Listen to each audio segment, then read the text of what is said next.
Remember, a Hallmark card will best express your perfect taste, your thoughtfulness.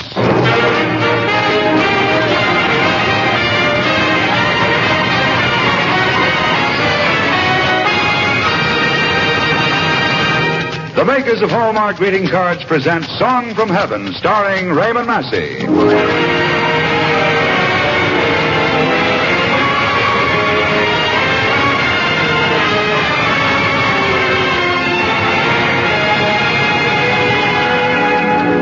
Good evening, ladies and gentlemen. This is Tom Shirley, pinch hitting for our Hallmark host, Les Tremaine, who can't be with us tonight because of laryngitis. Many times in the next week, you will hear the world's best-loved song, Silent Night. Have you ever wondered why everywhere on the earth it means Christmas? We're going to tell you tonight, with the help of one of the theater's most distinguished stars, Raymond Massey.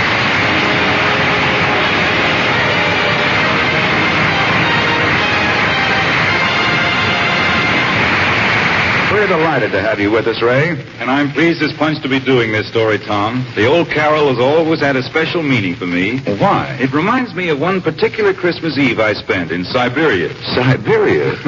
I finished up there at the end of the First World War. Well, tell me, what was it like? About 65 degrees below zero, and the men sunk to their boots. Suddenly, from one of the barracks, somebody started to sing, and others picked it up. It was Silent Night, and the men were singing it in 3 different languages. I knew that night what goodwill meant. That's quite a story, Ray. Whatever happened to those men? I lost track of them the way you do. You don't have to. That occurred to me last week. What a great idea it would be to send a greeting card to everybody in the world you'd ever spent a Christmas with. That's a wonderful idea. Of course, I'd look on the back, Tom, to make sure it's a Hallmark card. Yes, those 3 little words tell your friends you cared enough to send the very best. Ladies and gentlemen, the makers of Hallmark greeting cards are proud to present in the Reader's Digest radio edition a true story that is beyond time and space. Song from Heaven, starring Raymond Massey.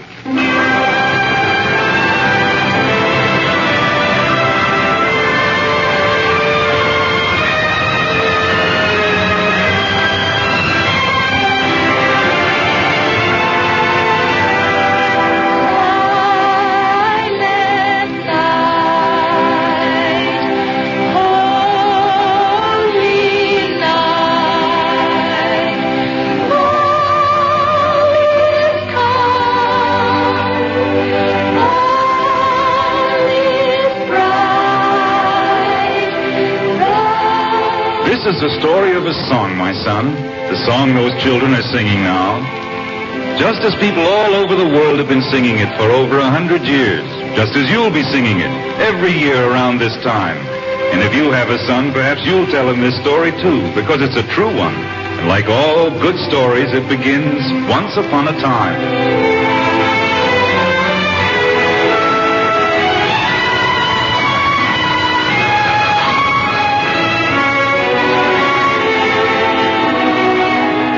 Once upon a time, there was a young priest named Father Moore. He lived in an old village in the Austrian Alps over 100 years ago. And as he sat in his study one Christmas Eve, he could see the children in the valley carrying their lights down the frozen trails.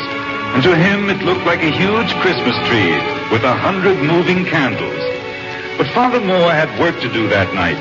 He had a sermon to think about. And with his Bible on the table in front of him, he read again and again the story of the shepherds in the fields and the angel who came to them and said,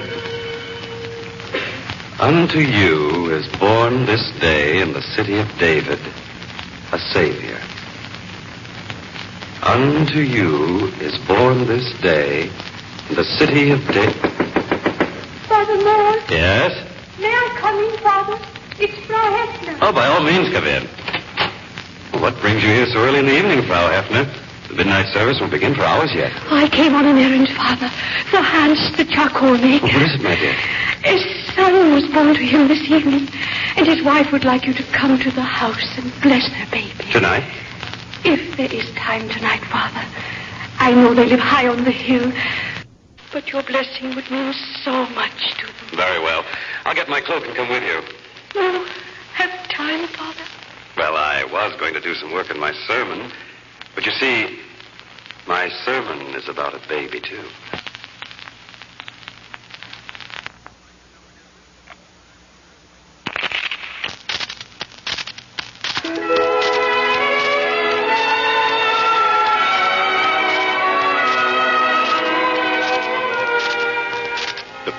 and the woman went side by side up the mountain till they came to the house where the baby was born.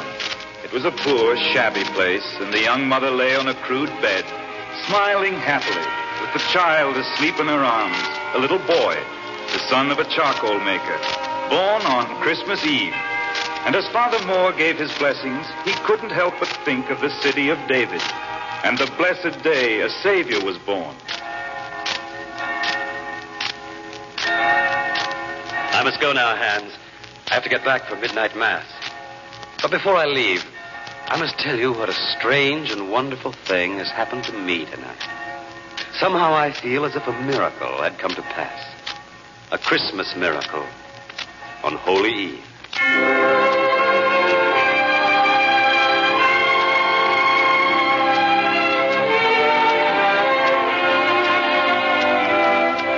That night when Mass was over, Father Moore sat down in his study with pen and paper and tried to put his feeling into words. But the words kept turning into verse. And when dawn broke, he had written a poem which he showed to a music teacher named Franz Gruber. What do you think of it, Franz? Tell me the truth. The feeling was so big, and yet the words seemed so small. Words like these are not small, Father. Only the paper is small. It cannot hold what you have written. Don't make fun of me, Franz. I've never written poetry before. But this isn't poetry, Father. It's music. The words sing out from the page like the notes of a melody. You really think so? I can hear them in my mind. I can almost play them for you. Franz, I've never seen you. No, please. Let me hear how it ends, and I will play it for you. My poem? Your song, Father. Your song from heaven. I have it now in my mind. Come. You will hear it on the organ. The organ is broken, Franz. We must have it repaired. No matter. I will play it on my guitar. And you can fit the words in. After all, the Lord can hear us without an organ.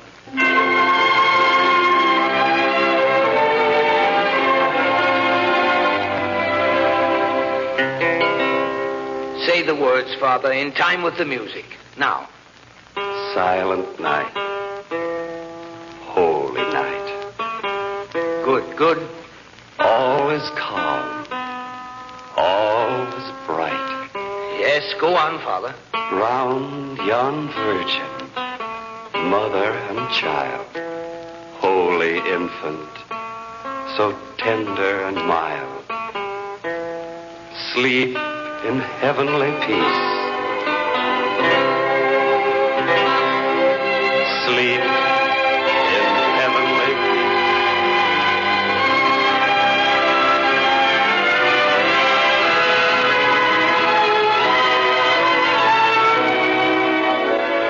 That day, that Christmas day, the song from heaven was born.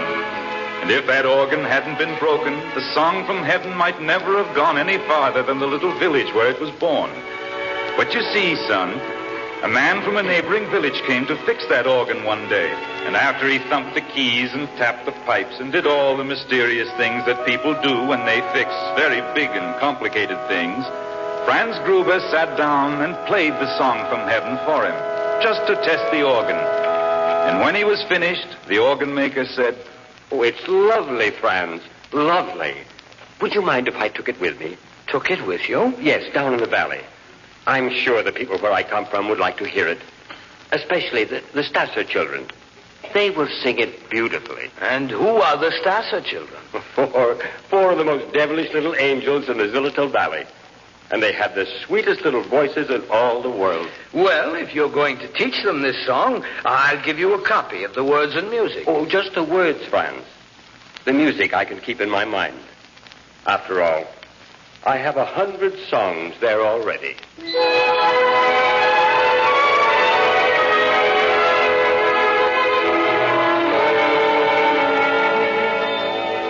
So the organ maker took the song back to the Zillertal Valley. And the four Stasser children sang like the angels. Carolyn the eldest, Joseph and Andreas in the middle, and Amelie the little one. And on cold, frosty evenings, while the Stasser father sat and smoked his pipe, and the Stasser mother sat and darned the socks. Sweetly, my children. You must sing it sweetly, because it is a sweet song. Now, once again from the beginning.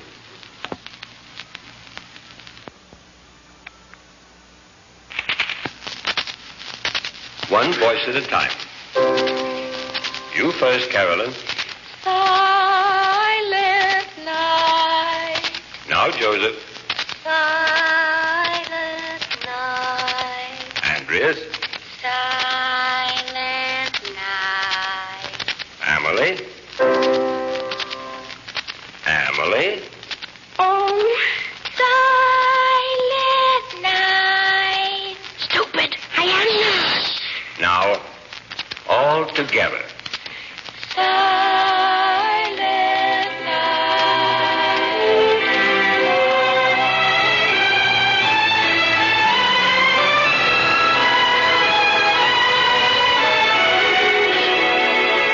They sang together then, the four little children with voices like angels. Carolyn the eldest, Joseph and Andreas in the middle, and Amelie the little one. Yes, they sang the song from heaven many times that winter because it was their favorite tune. And others began singing it too, all through the valley of Zillertal. Father Stasser was very proud of his four little angels. And his four little angels were very proud of themselves. And when we grow up, we'll be rich and famous. And you won't have to work anymore, Father. Oh, I see. You'll just sit back and smoke your pipe. and wear your slippers. And hold Mama's hand. And what are you children going to do? Oh, we're going to sing. Frau Shoemaker says we sing like nightingales. Even better. You may sing like nightingales, Amelie, but you talk like braggarts, all of you. What makes you think you're going to be rich and famous? Well, we're famous already. Everybody in the valley is singing the song from heaven. And that makes you famous? Well, in the valley, Father. How big is the valley, Andreas? Big, Father. As big as the city of Leipzig? No. As big as the kingdom of Saxony? No. As big as the continent of Europe? Well, no. There, then. Stop with your bragging. You have sweet little voices, all of you. And the hymn you sing is a sweet little tune for me and you and the people in the valley. But no one else has ever heard of it. So don't hold your head so proud. You haven't done anything yet. Well, someday the song will be famous. Don't be a fool, Andreas. The world is a big world, and the Zillertal is a small valley.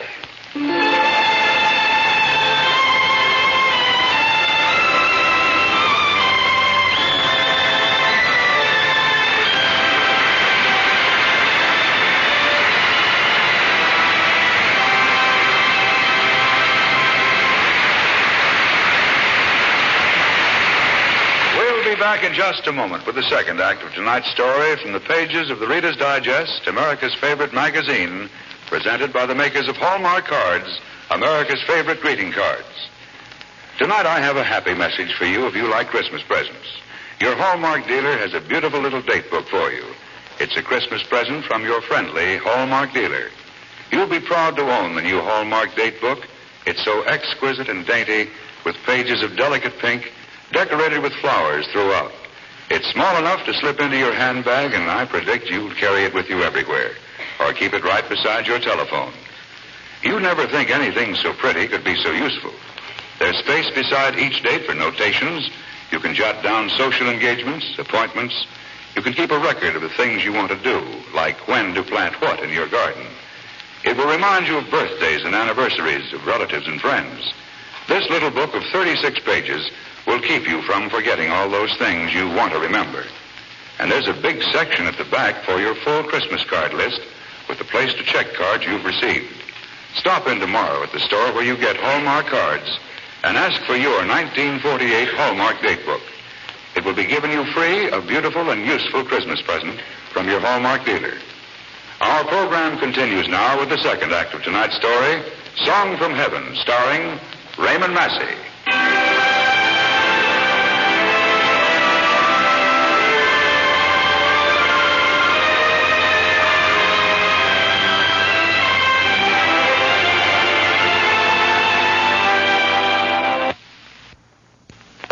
This is the story of a song, my boy.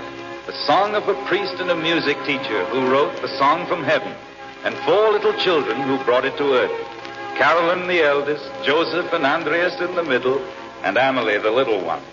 We are so. We are going. We go every year. Not in the winter. We go in the spring. Well, it's spring now. Oh, it is not. Father. Yes, Amelie? Isn't it spring now? Or Or does spring come before winter? No, dear, it'll be spring in a few days. You see, in a few days we'll be going up to Leipzig for the fair. All of us? I,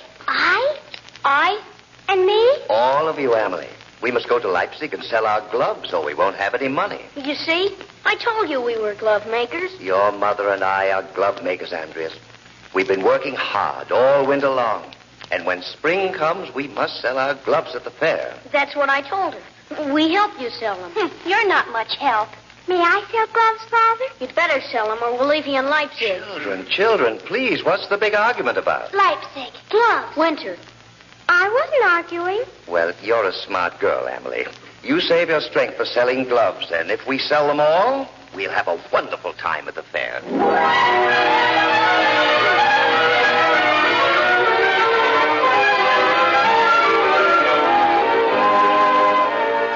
Even in those days, a fair was an exciting event, my boy. People were everywhere in their finest clothes, with fur-trimmed mantles and velvet-trimmed boots, laughing, eating, listening to the band.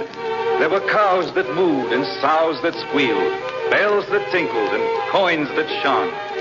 And the shelves of the booths were piled high with candies and cakes and silver and gold and...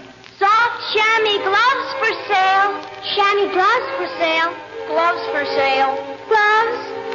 So the Stasser children stood outside their father's booth, shouting at the curious crowds, and sad because the fur-trimmed mantles and the velvet-lined boots didn't stop for the soft chamois gloves. I don't feel so good. Neither does Father. Look at his face. Well, I don't blame him. We're not selling any gloves. Gloves, sir? Won't you buy a pair of gloves? I'm sorry, little girl. I'm on my way to the bandstand. They're all on their way somewhere. And we are too, Emily. Father. I'm going to close up for today and see if I can't think of an idea to help us for tomorrow. Oh, Father, please don't close the booth. I might just as well, Carol. Oh, no. Oh, I'm going to cry in a minute. That won't help. What will? Let's sing instead of crying. It always makes us feel better. Then sing by all means, Emily. There's no reason why you children should be unhappy. I don't want to sing. Well, I do. Silent night. I don't want to sing. Holy night. Oh, will you stop it? All is calm. All is bright. Come on, Caroline. No. Round yon virgin mother and child. Please, Caroline. Holy infant, so tender and mild. Please.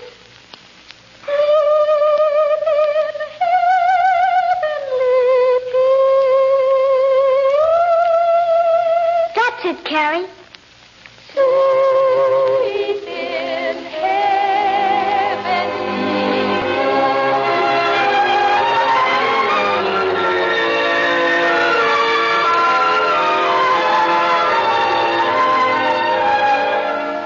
So the children sang, and as the sweet harmony of their voices filled the air, people from the busy fairground turned from the bells that tinkled and the coins that shone to listen to the song from heaven.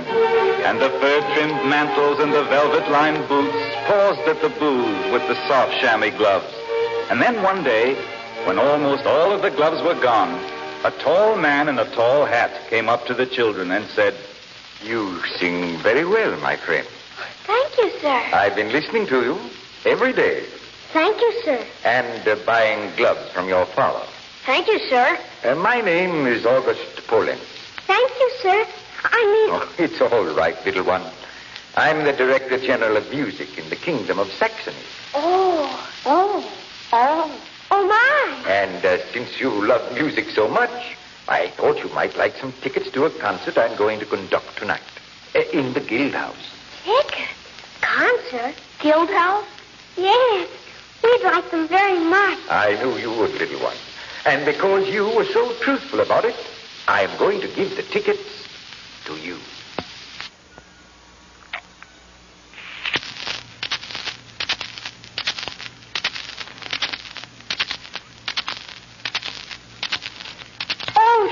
Thank you, sir.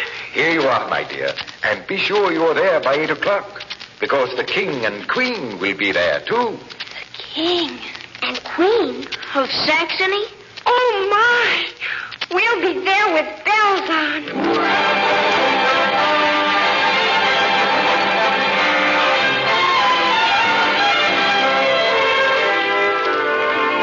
Promptly at 5 minutes to 8, the children entered the brilliantly lighted concert hall. And amid top-hatted gentlemen and ladies with rustling gowns, they took their chairs. Carolyn, the eldest, Joseph and Andreas in the middle, and Amelie, the little one, who wriggled in her seat. They saw the king and queen. They saw the flowers and the flags. And they listened to the music. And when it was over, they clapped their hands together, along with the top-hatted gentlemen and the ladies with rustling gowns. Then from the stage, Mr. Pollens made an announcement. Your Majesty and lords and ladies, thank you for your kind response. And now I have a surprise for you. There are in our distinguished company this evening 4 children who, in my opinion, have the finest uncultivated voices I have ever heard. And I think perhaps that they might be persuaded to treat us to a concert of their own lovely Tyrolean air. Oh, Andreas, that's us. They want us to sing in front of all these people. How can we? Well, we can't ask them to go home. Why not? That's where I feel like going. Children, will you kindly stand up and come to the stage, please? We can't do it. I'm frightened. We have to do it. The king will have a shot. At sunrise. Or before. Children, please. Carrie, we've got to do it. All right, we'll do it. But we'll close our eyes and make believe we're singing at home.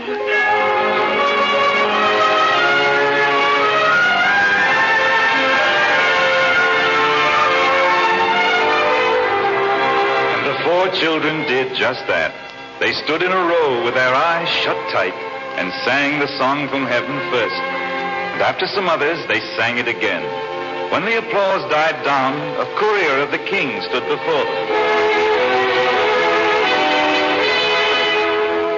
I have a message from His Majesty the King. For us? For you. For me? For all of you. What did we do? Are we arrested? Not at all. His Majesty requests the pleasure of your company at once in the royal box. Will you follow me, please? Oh, yes, sir. Yes, sir. Yes, sir. At once, sir.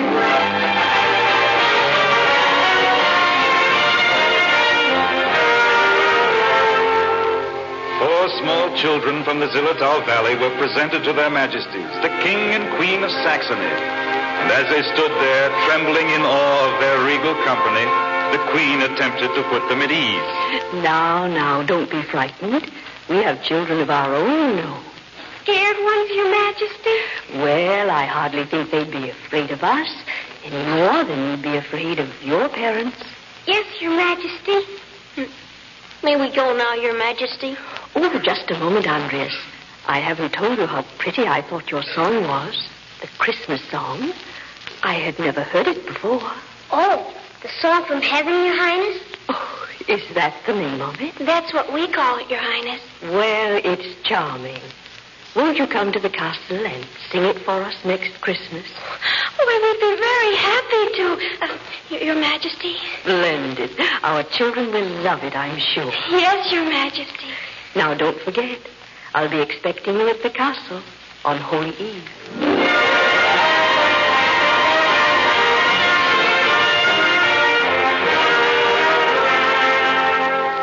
So it came to pass that on Holy Eve of a year long, long ago, 4 little children stood in the royal Saxon court chapel and sang the song from heaven.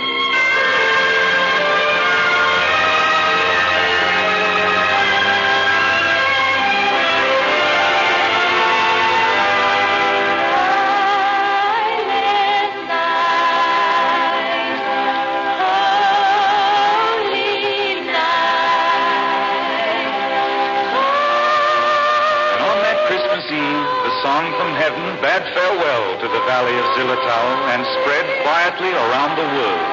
It grew and grew until it was heard every Christmas Eve and every Christmas Day in every part of the earth. And we hear it now because of four small children who lived in the Tyrolean Alps. Carolyn the eldest, Joseph and Andreas in the middle, and Amelie, the little one.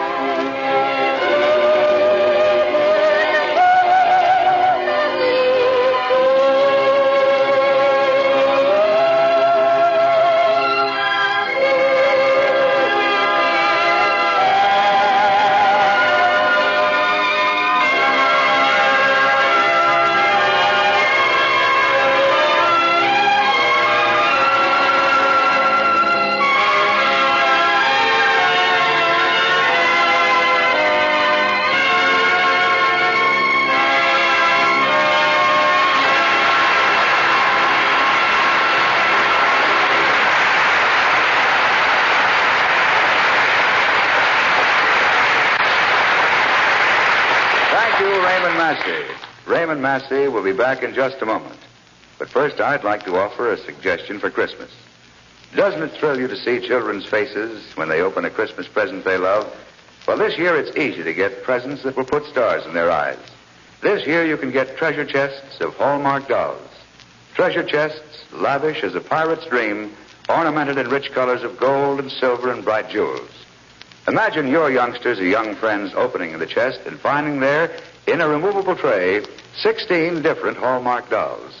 Little Miss Muffet, Cinderella, the Queen of Hearts, and all the other enchanting creatures in rich-colored costumes with real feather plumes in their hats. Hallmark dolls stand 8 inches high, and there's a story about each told inside in rhyme, a story that children love to read or hear over and over again. You can get the dolls separately for 25 cents apiece and send them as Christmas cards to start a collection. Children love to collect Hallmark dolls, but for a Christmas present of breathtaking splendor, get the treasure chest with 16 different Hallmark dolls for only $5, or with 8 dolls for $3. Stop in tomorrow where you buy your Hallmark cards and get Christmas presents straight from Fairyland. Treasure chests of Hallmark dolls. And now, once again, the star of tonight's story, Raymond Massey. Ray, that was a swell show. Thanks, Tom. And now, what's the big surprise on the Hallmark program for Christmas Day? It's a story as human as a stocking on a chimney. It's the story of one man who was an outcast, but who discovered for himself the meaning of Christmas. That sounds good. Who is your star? Paul Lucas. Fine. I like Christmas night at home, so I won't miss that. I hope you'll all be with us next week, ladies and gentlemen, for a superb and unusual Christmas story as the makers of Hallmark greeting cards bring you from the Reader's Digest, America's favorite magazine, The Only Wise Man, starring Paul Lucas.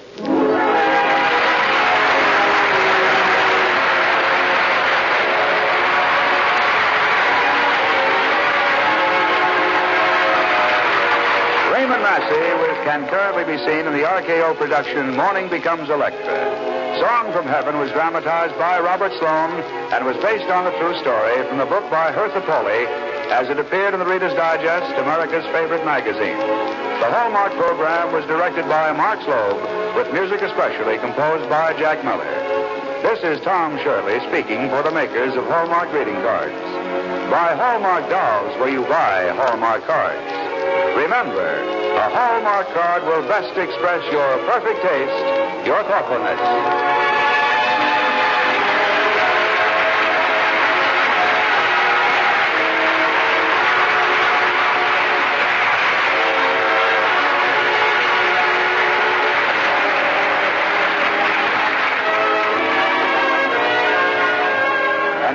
About the safest investment in the world, United States savings bonds.